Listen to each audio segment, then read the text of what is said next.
Quais são 3 empresas que o senhor não tira da carteira? Desde que o senhor começou a investir, o senhor pretende ficar com elas até o final? Bom, todas as minhas empresas eu não tiro da carteira enquanto ela não chega na situação que chegou a Tem 3 que o senhor fala, não, essas aqui são minhas, vamos supor, as minhas favoritas, né? Que eu não. Não é que eu não questão vou de tirar. serem favoritas, é que são empresas que geram um resultado excelente. Então, por exemplo, a Klabin é uma delas, não é isso? Você tem ideia de quantos anos tem a Klabin? Muitos anos, né? Mas dá um chute. Deve ser 100 anos, 90. Mais, 130 anos. 130. Nossa, eu não imaginava. Ela é mais velha do que muitas ações estatais, Petrobras, entendeu? E é uma empresa que se mantém diante de uma estrutura extremamente bem configurada.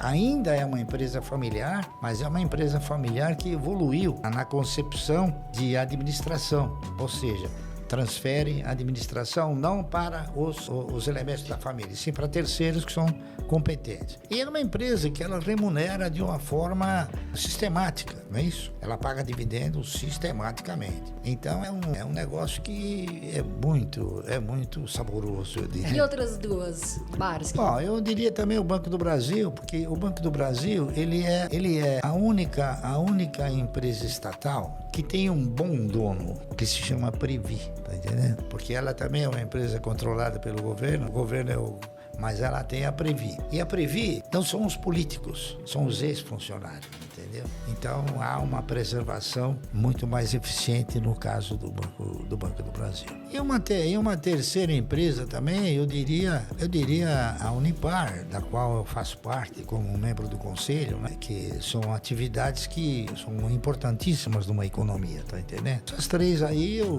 digo que são importantes, mas eu tenho outras também que são importantes e que eu também não declinaria porque tenho absoluta certeza que elas nunca vão me decepcionar, entendeu? Barsi, a gente chegou a falar já de algumas empresas estatais e uma empresa que está sendo muito falada agora é a Petrobras, né? Com essa questão do aumento da gasolina, o governo tentando de certa forma se defender, porque nós estamos em ano de eleições. E o que você pensa sobre a Petrobras? Eu penso o seguinte, quem tem ações da Petrobras, logo eles serão vítimas. Por quê? Porque a Petrobras provavelmente não tem o direito de ganhar tanto. O cara começou a ganhar muito, todo mundo é contra ela ganhar muito, né? Então eu acho que ela vai voltar provavelmente a ser aquilo que era, né?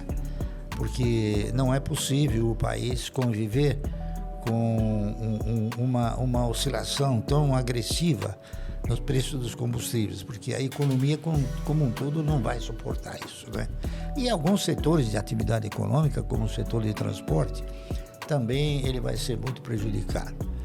Eu acho que logo a Petrobras vai voltar ao seu normal, não é isso? A ter resultados menos fantasiosos, mais consistentes e não distribuir tanto dividendo como está distribuindo, né? Talvez até o fato de distribuir alguns dividendos generosos agora pode ser talvez para colocar uma tampinha no buraco do governo, né? No buraco da nossa... O governo precisa de grana, então... Tá entendendo? Muita gente não entende isso, né? Porque a Petrobras, ela paga muitos royalties, dividendos, né? E impostos para o governo, né? Então... A questão é que talvez o governo, não atual, mas também os anteriores, talvez não fez uma boa gestão com esses recursos para voltar o dinheiro para a população, né, Barsi? Exatamente. E acho que a população não tem essa visão. Porque a gasolina está cara porque ela acompanha o barril do petróleo, o dólar está alto. Então, a Petrobras ela segue o patamar internacional. Mas a Petrobras paga muito em dividendo e royalties para o governo que não são bem utilizados, né? Claro. Não há dúvida nenhuma.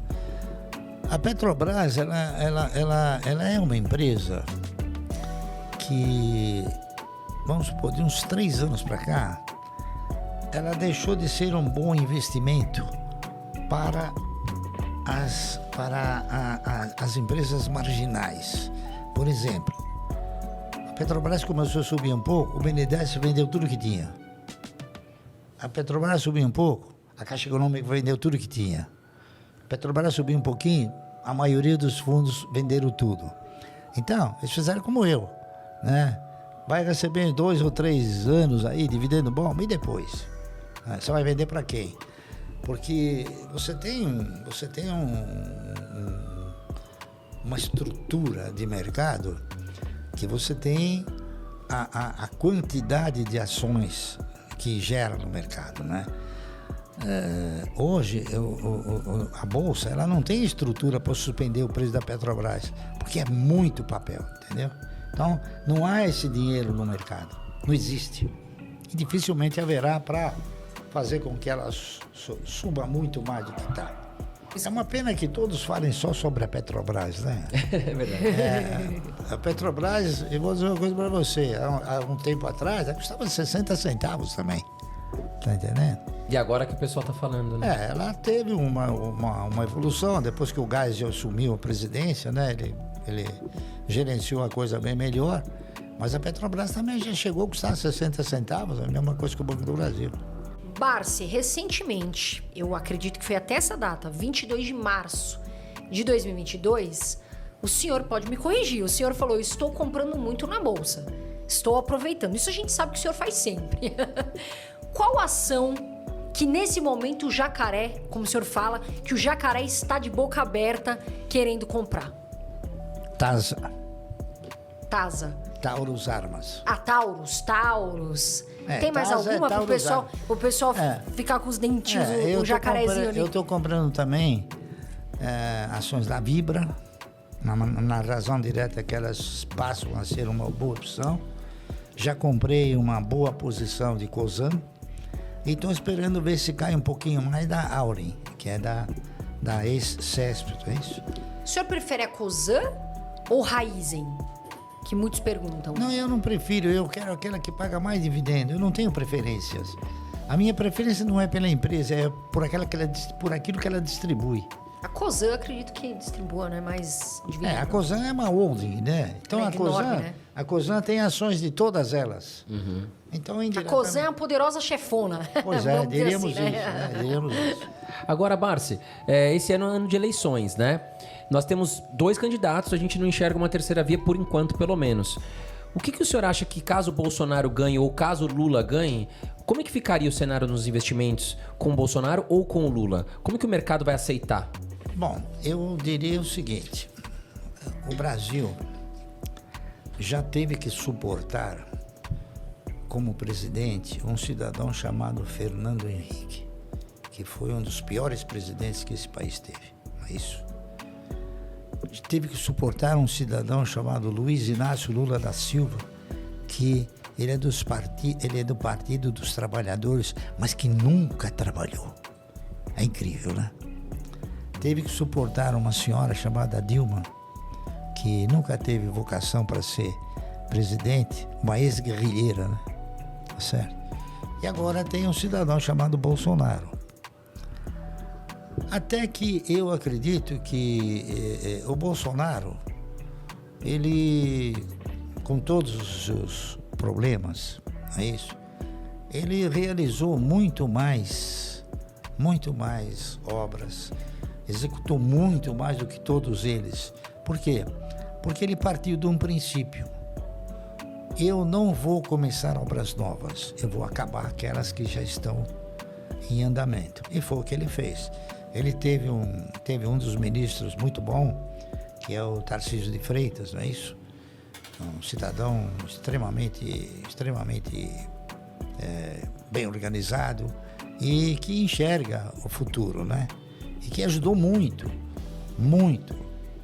Então, eu acho que, veja bem, o país, se tivesse novamente um Bolsonaro, ele não teria que suportar coisa tão ruim como já suportou Fernando Henrique, Lula, tá entendendo? Seria menos pior. Entendi. Não seria o melhor, seria o menos pior. Entendi. Né? Agora, se tivesse uma terceira via, na minha opinião, eu colocaria o senhor Sérgio Moro, porque pelo menos ele é um intelectual, é um cidadão que tem cultura. Já ouvi algumas entrevistas dele, tem o currículo dele, e é uma pena que talvez ele não consiga se enquadrar, né, nesta miscelânea de partidos, né? O interesse dos partidos. Mas, de qualquer maneira, eu apostaria porque ele fez muito pelo país, na minha opinião. Entendeu? Na Operação Lava Jato, né? Na Operação Lava Jato, ele fez muito pelo país. Barsi, agora a gente está vendo a taxa de juros em 12,75% e com uma expectativa de subir mais, né? Como que o senhor vê a renda fixa? Porque muitos investidores agora estão falando, vou sair fica aquele gira-gira de carteira. Vou para a renda fixa, vou sair da renda variável. Como que o senhor enxerga a renda fixa? Eu respeito todos aqueles que acham que nesse país existe renda fixa. Sabe por quê? Porque a renda fixa não existe. Existe perda fixa. Se você for fazer uma avaliação correta do seu poder de compra entre dia 2 de janeiro e 30 de dezembro, você vai ver que o seu poder de compra, a perda desse poder de compra, é no mínimo 2 vezes superior àquilo que a renda te oferece. Então, vamos supor, você aplica no dia 2 de janeiro numa renda fixa. No fim do ano, você vai ganhar 10%, 12%. Só que você perdeu 24%. Entendeu? Então, não tem renda fixa. Você mal consegue reajustar o dinheiro. Enquanto que nas ações você tem essa possibilidade. E é uma pena que o brasileiro, né, muitos brasileiros que não sabem como começar, estejam com o dinheiro ainda muito na poupança, né? Poupança. Infelizmente, nosso país é o que é. Tá entendendo? E o brasileiro, ele é sempre atemorizado pelo banqueiro, né? Fala, não compra ações que você vai perder, né? Mal sabe ele que ele perde na renda fixa. E tem um negócio interessante até de se comentar, né? Quando o Collor, ele assumiu o governo, a primeira coisa que ele fez foi mudar o padrão monetário, né? Ao mudar o padrão monetário, ele tirou o cruzado e instituiu novamente o cruzeiro. O que ele fez? Ele encurralou todas as aplicações, menos as ações. Então, para quem diga que as ações não têm garantia, elas têm uma garantia maior do que a poupança e uma segurança ainda mais intensa. Você falou tudo. Eu, por exemplo, não fui afetado. Eu tinha ações, fiquei com as ações, estou com elas até hoje, ganhando, tá entendendo? E teve muita gente que perdeu dinheiro. É verdade, infelizmente o brasileiro é muito seduzido pelos banqueiros, né? Se a gente pegar as ações dos bancos, né, Barsi? Sei lá, vamos colocar aí 10 anos pra cá, 20 anos pra cá, super se valorizaram, né? Em comparação com a poupança não tem nem comparativo, mas quando o brasileiro ia no banco, enfim, até hoje, era oferecido para ele produtos ruins como a poupança, né? Ninguém oferecia, vem ser meu sócio, compra uma ação aqui do Itaú ou uma ação do Bradesco, né? Isso exatamente. É bem claro. Vem ser meu doador, não meu sócio. Exatamente. Vem ser meu doador, vem financiar a minha empresa, né? Agora, Barsi, a gente viu uma declaração também que o senhor critica muito a questão de aluguel de ações. Queria que você explicasse um pouco sobre o que é o aluguel de ações e o porquê isso é algo ruim para o mercado. Bom, um país, quando ele opta por ter um mercado de valores, ele, claro, vai ter que ter uma bolsa de valores, não é isso? Essa bolsa de valores, ela tem que disponibilizar o quê? Um recinto onde, nesse recinto, se entreponham as forças de compra e venda, tá certo? Então, a única maneira que você tem de fazer com que o preço seja um preço real, seja você deixar as forças se degladiarem entre si. A partir do momento que você permite que alguém alugue uma quantidade exorbitante de ações e venda, esse mercado ele não tem estrutura para suportar isso. Então ele acaba sendo o quê? Ele acaba sendo uma pressão desordenada que gera o quê? Que gera um preço fora de condições normais. Tá certo? Então a condição dos preços de todas as ações que são locadas, elas são irreais. Entendeu? Então, Isso é uma coisa que a gente analisa. Então eu digo o seguinte, a alocação de ações, ela acaba se convertendo num estelionato. Por quê? Porque se você